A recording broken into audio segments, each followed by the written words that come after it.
O vício em pornografia não começa com dor, começa com prazer.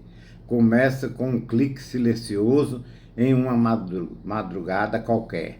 Um gesto aparentemente inocente. Um deslizar de tela, um vídeo rápido, alguns minutos de fuga. O cérebro recebe aquela descarga intensa de dopamina e interpreta aquilo como uma grande recompensa, como se você tivesse conquistado algo importante, como se tivesse encontrado prazer, conexão e realização. Mas tudo é artificial, tudo é simulação. O cérebro não entende a diferença entre o real e o digital. Para ele, aquilo parece uma experiência verdadeira. E é aí que começa a armadilha. No início parece controle, parece apenas entretenimento, um hábito escondido, um refúgio contra ansiedade, solidão, rejeição ou tédio. Mas aos poucos algo começa a mudar dentro da mente. O prazer simples da vida perde intensidade. Conversas reais ficam menos interessantes. O silêncio começa a incomodar. O cérebro passa a desejar estímulos cada vez mais rápidos, intensos e fáceis. O que antes era apenas curiosidade se transforma em necessidade. Então surge uma transformação silenciosa. A pessoa deixa de viver, passa para assistir. Deixa de participar da vida para observar a vida dos outros, através de uma tela. O homem que deveria construir sua própria história começa a consumir fantasias produzidas por outras pessoas. Aos poucos, ele perde presença, perde energia, perde autenticidade, torna-se um espectador invisível da própria existência, um voyeur.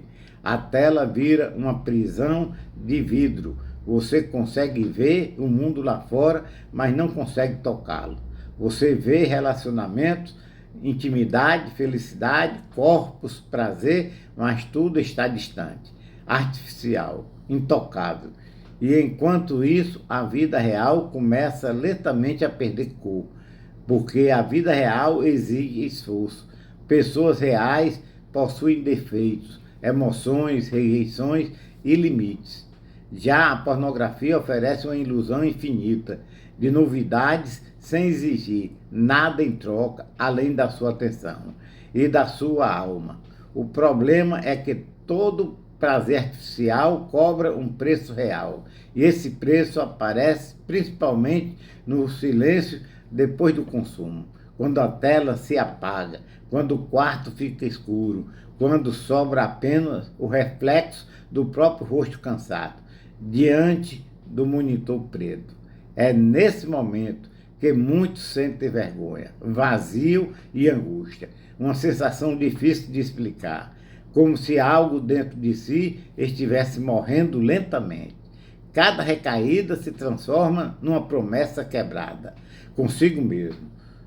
Nunca mais, só hoje, última vez, mas o ciclo continua e junto dele cresce a culpa, cresce o sentimento de fracasso. Aos poucos a autoestima vai sendo corroída, porque quando alguém sente que não consegue dominar os próprios impulsos, começa a duvidar da própria força em todas as áreas da vida. O isolamento aumenta e não é apenas isolamento físico, é um isolamento emocional e espiritual. A pessoa começa a se sentir distante dos outros, carrega um segredo silencioso, sorri em público, mas trava batalhas internas sozinho. Em muitos casos, surge ansiedade social, insegurança, dificuldade de olhar nos olhos, perda de motivação e até sensação de vazio existencial. A vida começa a parecer pesada, sem brilho, sem propósito, e o vício nunca fica parado. Existe uma escalada.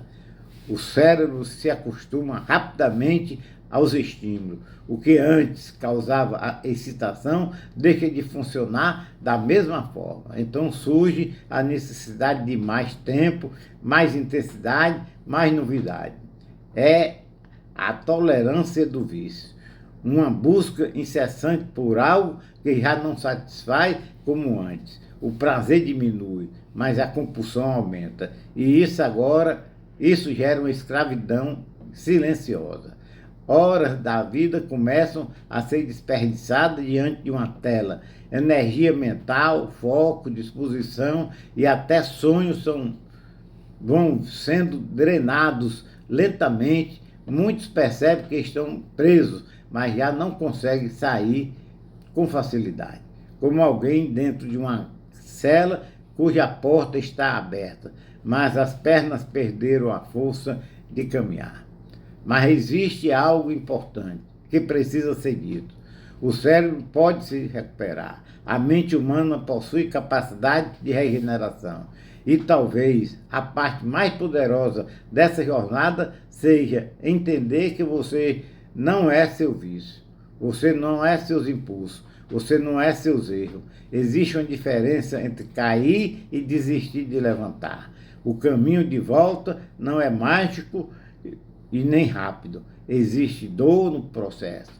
Existe abstinência emocional. Existe o confronto com o vazio que antes era anestesiado pela hiperestimulação. Mas é justamente nesse vazio que começa a reconstrução da mente. O chamado rebote. Não apenas um hábito. É reaprender a viver. Recuperar a sensibilidade perdida. É permitir que o cérebro volte a sentir prazer nas pequenas coisas. Uma conversa verdadeira, uma caminhada, um abraço, uma conquista real. O silêncio da natureza, a paz de uma consciência limpa. Talvez o maior desafio da recuperação seja reaprender o valor do tédio, porque uma mente acostumada com estímulos constantes desaprende a ficar em silêncio. Mas é no silêncio que a mente se reorganiza. É no silêncio que você reencontra a si mesmo. Meu nome é Walter Leite, Filosofia e Vida para Pensar. Se gostou, compartilhe o vídeo, se inscreva no canal, acione o sino para receber vídeos novos, dê seu like e deixe seus comentários.